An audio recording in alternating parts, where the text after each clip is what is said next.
After another big win, Donald Trump has finally wrapped things up. But the question is, will the GOP step up and jump on the bandwagon, or will the tension stay all the way through the convention? Then we will pivot to the law and take a look at the 12-year sentence that Shelley Silver just got and debate what that means for Dean Skelos, who is set to get sentenced next week. Also, President Obama visiting Flint, Michigan today to see how they're dealing with a water crisis. That as tainted water pops up in our area. We'll ask our panel of attorneys how big a legal mess this could turn into. Good evening, everybody, and welcome to RFL. Thank you so much for joining us. I'm Richard French, and then there was one, and his name, believe it or not, and I won't pretend to have thought this ever could have happened, but Donald Trump. Minutes ago, John Kasich, he dropped out. Here's what he had to say. As I suspend my campaign today, I have renewed faith, deeper faith, that the Lord will show me the way forward and fulfill the purpose of my life. A lot of praying. Now, Ted Cruz, he stunned everybody last night when he dropped out. That after Trump crushed him by double digits in Indiana. Cruz clearly emotional when he delivered the news after the race was called. From the beginning, I've said that I would continue on as long as there was a viable path to victory. Tonight, I'm sorry to say, it appears that path has been foreclosed. We are suspending our campaign. But hear me now, I am not suspending our fight for liberty. By the way, he actually threw a forearm shiver at the wife by accident, if you saw it. Now, Trump, though, as you'd expect, and he actually was, magnanimous in victory. Ted Cruz, I don't know if he likes me or if he doesn't like me, but he is one hell of a competitor. He is a tough, smart guy.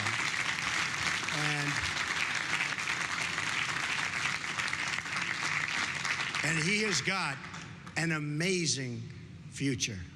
He's got an amazing future. So I want to congratulate Ted. And don't forget, just 24 hours earlier, the Donald sent out a tweet suggesting or forwarding along a story that Ted Cruz's father may have been on the grassy knoll and been responsible for the death of John F. Kennedy. But who's keeping track? All right, let's bring in our panel right now. Brad Gerstmann's a political consultant, founding partner of Gotham Government Relations, and an attorney. Dominic Carter, political journalist and author. He saw all this coming. Former Republican Queens Congressman Bob Turner. He won after the resignation of Anthony Weiner, as you may remember. And Andrew Whitman, our senior political correspondent. All right, Andrew, just put a punctuation point on this. It's kind of resolved right now, but Trump's going to get to Cleveland, and he's not going to have any opposition, right? Yeah, Trump's not at 1237 yet, but you assume that he'll pick up enough delegates in the remaining primaries to get there, so there shouldn't be any issues on the first ballot. It should be his. Clearly, Bob, and again, I'm looking at Dominic, but if anybody said they saw this coming, right, I'm taking them to Vegas tomorrow, and I'm going to lay down odds on a whole bunch of stuff, including the Derby. Nobody could have imagined when he came down the escalator and he announced his candidacy, that we'd be sitting here in May and he'd be the nominee. Do you attribute that more to the fact that the field had 17 people, there wasn't really a strong establishment? Why are we sitting here today and he's the Republican nominee? Well, we Republicans spend a lot of time talking to each other. I'm also chairman of Queens County Republican Party, so I've got a foot in the establishment, and I'm sympathetic to the conservative intelligentsia, you know, the commentary and standard and so on, the thought leaders. Nobody saw the Trump thing coming, but where I heard it was on the ground in Queens, where Why? he won 60%. I've been a bit at a loss for that, because I think many of the failings we had good reasons for it. We were not in power, etc. People have had it, and I hear it all over. But he wasn't the only angry voice. people who listen to Ted Cruz, Ted Cruz took an even more strident view on immigration than Trump did. Ted Cruz certainly on issues of women and choice, no exceptions, rape and incest and the rest. Why did Trump break through and he didn't? Is he just a better personality? Well, in a way, he packaged himself and positioned himself better, but he is also not part of the establishment. We have been rejected. This is a grassroots thing, and I think it is incumbent on the leadership to understand that. So. Yeah, well, I'm grappling with that right now. My gosh, we all saw the covers of the Post and the News as to where they are, including one did basically an RIP for the Republican Party, the Daily News that is. Brad, I've heard a lot of theories the day after as to why it happened. Forget about where it goes next. We'll do that next segment. One is the size of the field. One is that they took too long to kind of cut the legs out from Trump till he got to this point. Then the other one was the way the calendar is set up. And unlike the delegates who have kind of a Democrats, excuse me, who have the super delegates as kind of a stopgap for something like this, it was a perfect storm for Republicans. You buy that, or was there one thing above all else, if they had to do it all over again, that had done it differently than instead of finding themselves where they are tonight? Well, I think at the outset he was underestimated, and I think that we still underestimate him. To this day, we underestimate Donald Trump. And the reason I say that is because people are saying, well, he's not, he's an outsider, he's not a politician. I argue with that. He is a politician. He's one of the finest politicians. Whether you like him or dislike him, he has tapped into something, and I think it's instinct. I think it's something an instinct of his to be able to know how people feel and to be able to address them the way they want to be addressed. Wait a minute. Time out. You think it was all brilliant politicking to what he did to Latinos, what he said about women? I mean, I can go down basically every ethnicity. That's brilliant politicking? Wait. First of all, women. I mean, what he said, if you want to talk about, right to life stuff and things like that, but otherwise... No, I'm talking about what he said on the Howard Stern interview and what he said throughout the campaign. But you know what? Let's not make them all of a sudden high information voters here. The electorate are regular people, and they may have said things like that themselves. Doesn't make a person a bad person. Donald Trump knows how to talk to people. Clearly, the polls clearly don't like what the women have to say about Donald Trump. Look, that's right now. I guarantee you those polls with a women favorability vote will move in his favor by the time we hit November. I promise you that. I want you to... It's raining out, and I'll let everyone know tomorrow if he wore a red hat with Make America Great when he went out in the rain here. Dom, just again, step back for a second. The idea that he is the nominee... It's not shocking. Of course it's shocking.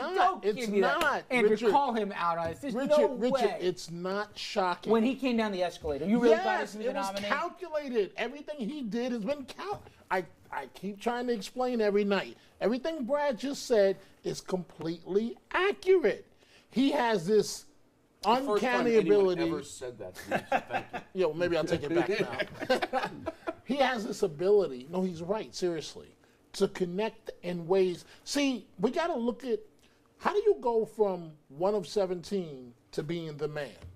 Think about it. Well, you were in a clown car for the first off. Let's not kid each other. That's an overgeneralization. Right. There are 17 talented politicians up there. Right. Maybe 13. But there were a whole bunch of Keep going, yeah. maybe 10, even if it was 6.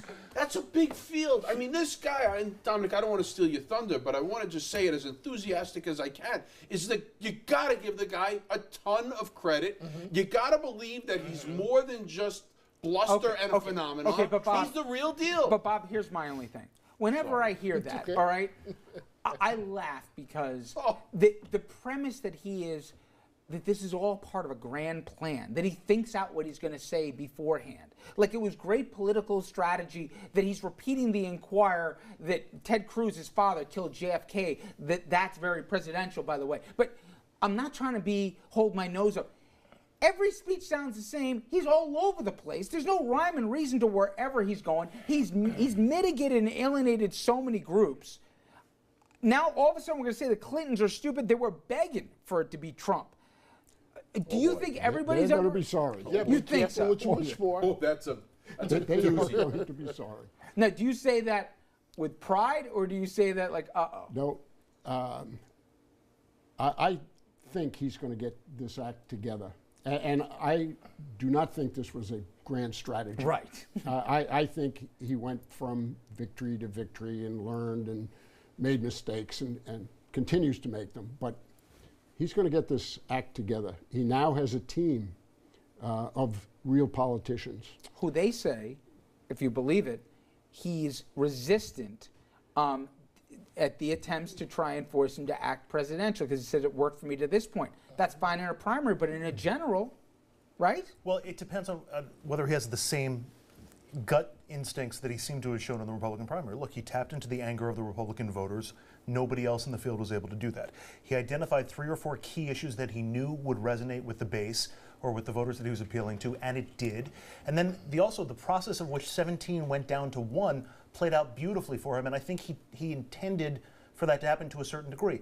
Rubio, Jeb Bush, Scott Walker, the more formidable challengers were out of the race early, so that by the time the Republican field got its act together and really focused on stopping Trump, Kasich and Cruz weren't palatable. Yep. You might want to think of something else. In those states where there were open primaries, the number of Democrats that came over was staggering. These are the ones he won 60%. In Queens, the number of Democrats that wanted to vote in the Republican primary was unbelievable. And everyone should know this. They can't do it. Though you don't know if that was to vote for him or against him. Even if they voted for him. No, but even if they voted for him, were they trying to basically, pick their opponent in the general? Places like early on Massachusetts. Oh, no, I get a break. We'll get into it. Okay. Now that he's in here, and instead of how he got here and how the heck are we in this place, the question is, and this is the big one, what happens next?